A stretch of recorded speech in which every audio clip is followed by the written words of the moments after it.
A ver, pensemos un momento. Tenemos un planeta, uno solo, y casi 200 países. Y nuestros mayores problemas, los de verdad, no saben de fronteras. ¿Cómo se gestiona eso?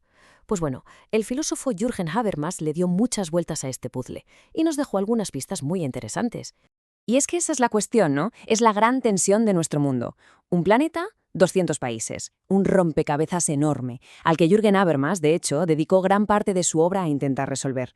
Básicamente vivimos en un mundo que tira de nosotros en dos direcciones completamente opuestas. Es como un tira y afloja constante entre lo global y lo local. Fijaos, por un lado tenemos fuerzas que son universales, ¿no? La economía global, la idea de los derechos humanos, los riesgos que compartimos todos, todo eso nos empuja a estar más juntos.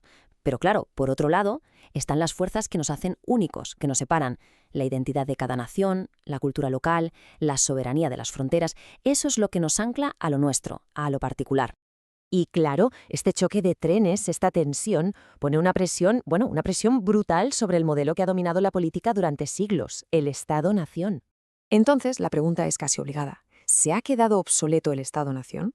Para Habermas, la respuesta no es un sí o un no rotundo. A ver, fue una idea brillante en su momento, un gran paso adelante. El problema es que hoy, se le ven las costuras. Se ve superado por los problemas del siglo XXI. Es que es así de simple. Muchos de los grandes marrones de hoy en día simplemente ignoran las fronteras. Pensemos en los mercados financieros, que son globales, el terrorismo internacional, el crimen que cruza fronteras, las pandemias que lo hemos vivido, o el cambio climático. ¿Qué puede hacer un solo gobierno contra todo eso? Se queda corto, sus herramientas no dan para más. Vale, entonces, si el sistema de siempre ya no nos sirve, ¿qué hacemos? El mundo se encuentra en una encrucijada. Y aquí es donde Habermas nos lanza una advertencia muy seria. Ojo, porque hay dos caminos que parecen muy tentadores, pero que en realidad son dos callejones sin salida, dos extremos peligrosísimos. El primer camino es la solución aparentemente lógica. Un único Estado mundial. Un gobierno para todos los problemas del mundo. Suena bien, ¿verdad? Pues, según Habermas, el riesgo es gigantesco. Podríamos acabar con una tiranía global, que además se cargaría por el camino toda la riqueza cultural que nos define.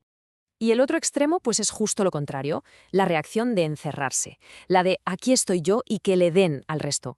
O sea, fortalecer las fronteras, volver a un nacionalismo a la defensiva, un sálvese quien pueda. El resultado, un mundo de exclusión, de reprimir a las minorías y, por supuesto, de conflictos sin fin. Y es justo aquí, en medio de estos dos abismos, la tiranía global y el caos nacionalista, donde Habermas nos presenta su alternativa, su tercera vía, pensada para un mundo que, nos guste o no, está conectado. El concepto clave aquí, la piedra angular de su propuesta, es lo que él llamó patriotismo constitucional. A ver, ¿qué significa esto? Pues que la lealtad no debería ser hacia una etnia, una lengua o una historia, sino hacia los principios universales de una constitución democrática, es decir, a las reglas del juego que todos compartimos. Esto permite crear una comunidad política muy diversa, donde lo que une a la gente no es de dónde viene, sino a dónde quiere ir, bajo unas mismas normas. Es una idea potentísima, sobre todo si pensamos en los debates que tenemos hoy sobre identidad, en sociedades que son cada vez más multiculturales. Hay una cita suya que lo explica de maravilla. Él decía que el punto de vista ecológico de la conservación de las especies no puede trasladarse a las culturas. Brillante. O sea, las culturas son fundamentales, claro, nos dan identidad, pero lo más importante es la libertad de cada persona, el derecho a cuestionar su cultura, a cambiarla o incluso a dejarla atrás. No podemos tratar a las culturas como si fueran osos panda en un zoo, algo estático que hay que preservar a toda costa. Así, lo que se crea es un modelo con varios niveles. Él lo llamaba, y la frase es genial, una política interior del mundo sin gobierno mundial. ¿Qué quiere decir? Pues que el poder no se concentra en un solo sitio. Se reparte, se equilibra.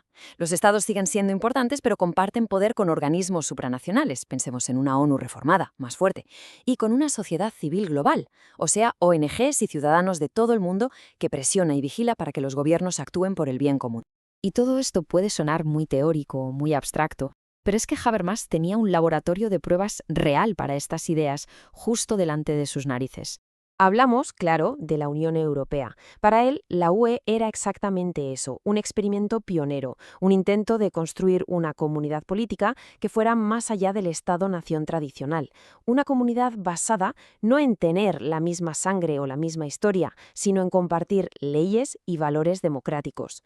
Claro que la historia de la propia Unión Europea nos enseña que esto es tan prometedor como difícil. Vemos cómo arranca, cómo se va creando una ciudadanía europea con el Tratado de Maastricht, pero también vemos el batacazo de 2005, cuando se rechazó el proyecto de constitución.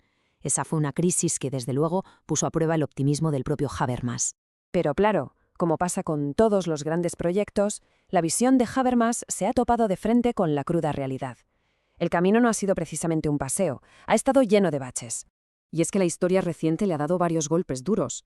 Por ejemplo, la invasión unilateral de Irak en 2003, que dejó muy tocada la autoridad de la ONU, o el fracaso de la Constitución Europea en 2005, que fue un frenazo en seco para esa integración que él defendía. Y si a eso le sumamos el resurgimiento de los nacionalismos por todo el mundo, pues parece que vamos justo en la dirección contraria. Todo esto, lógicamente, fue enfriando su optimismo inicial. Lo que nos deja con la gran pregunta, una pregunta que hoy es más relevante que nunca. ¿Sigue siendo viable el proyecto de Habermas? En esta era de auge nacionalista, ¿es el ciudadano global solo un sueño? ¿O al final la lealtad a la tribu, a lo conocido, siempre va a pesar más que lo que nos une como humanidad? Pues la respuesta, para bien o para mal, no está en los libros. La estamos escribiendo nosotros, ahora mismo.